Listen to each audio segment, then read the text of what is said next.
Welcome back to the channel today. Adam from RC Action Australia. We have the Schumacher Cougar. It has arrived, and for today's video I haven't done a full build series. For those who have followed me on Facebook and Instagram, once this one arrived I ended up getting COVID. I've still currently got COVID, hence why my voice is a bit funny, but I figured that we'll get a video out because it's been a few weeks since I've done a video. So once again, I didn't do a lot of video footage with this one just because I wasn't feeling the best. Still not 100%, but I was just wanted to get this one out on the channel to see what everyone out there thought of the Cougar. Basically wrap up my thoughts of the build and show you what I've come up with, because I've sort of drifted from box art, but I think I've kind of kept it retro with the colours and whatnot, and tried to pick up some of the colours in the actual Cougar heading here as well. So before we get on to actually looking at the car, I'll just talk about the chassis and the build. So we'll go through some of the things there that I encountered, some things for you guys out there to look out for. If you're getting a Cougar, chuck some comments down below, and if you already have one, have you had any issues with the build? I'll get on to some of the ones that I had.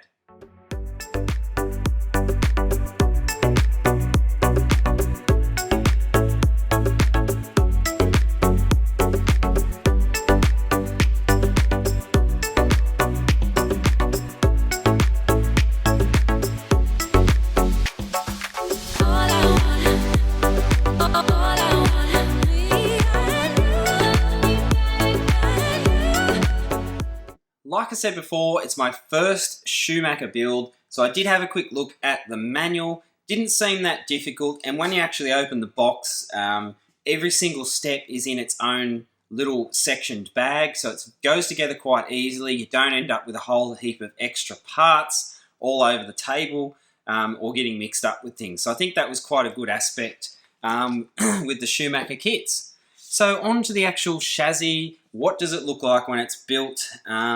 Obviously, I did put a lot of photos and whatnot on my Facebook and my Instagram pages. I'll chuck those links down below so you can go and join up to those groups, because I do put a lot of other content on here before it gets to YouTube. So we've got the general bathtub design chassis. We've got our front suspension, oil-filled dampers. You know, you can put a low profile servo, normal servo, doesn't really matter. We've got our battery tray here. I believe you can move that around to change your weight distribution. Some people are worried about LiPo or nickel metal hydride. Now, all you need to do is turn this top plate around and you can run either battery. So no issues there. We've got our gearbox at the back with some oil shocks. I just kept with this standard transmission, only I didn't want to put too crazy power in this one. So I've just got a modified brushed 540 motor in there, and I've got some sort of period correct electronics that I'll eventually put in the chassis as well.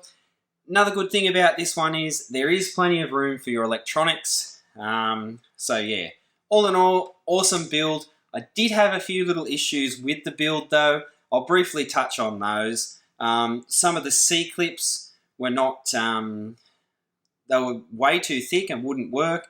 There was plenty of extras in the kit, so that wasn't really an issue. But one of the steps, I was actually missing the screws in the bag, and I sort of stole them out of the next bag. And by the time I got to the end of the build, I never ended up with extra screws, so they were definitely missing. I did have to raid my parts bin.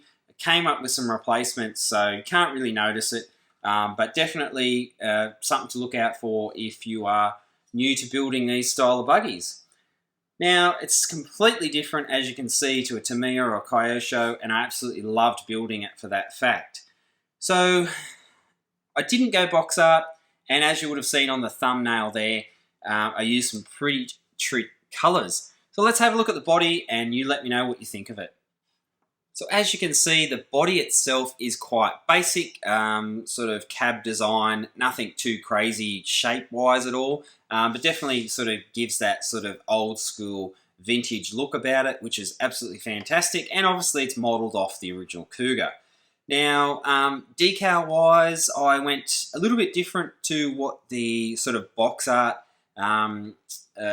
sort of looks at, and definitely paint wise I have as well. So I got onto Google and looked at some sort of vintage RCs, and I sort of came up with this sort of flared out colour design.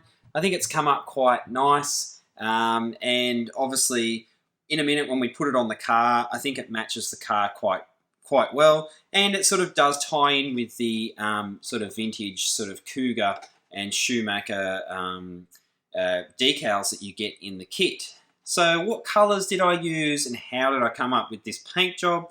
So to start off with, I had no real plan other than looking at some ideas online, and just sort of started masking, spraying, backing, masking and whatnot. So obviously we started off with PS6 yellow, then I backed that in white. I moved the mask line back. I sprayed in a little bit of this PS46, which is like an iridescent purple colour. Not a lot of that. I probably could have put a little bit more, to be honest. Then I backed that one with PS18 metallic purple. Obviously moved my masking back, tidying up any edges in between with some polycarbonate cleaner. And then obviously one of my favourite colours at the moment, this PS54 Cobalt Green. Absolutely loving that colour at the moment. Then obviously moved my mask line back, sprayed in some PS53 Lame Flake. Not a lot of that, just sort of a blew in sort of a light coat, and then just with a PS5 black finished off the body. Now, and after the Lame Flake on the back, actually, I did put a touch of the PS46 in there just to give it an iridescent sort of purpley colour. Again, nothing too crazy, but definitely a little bit of a sparkle and a little bit of colour transition there.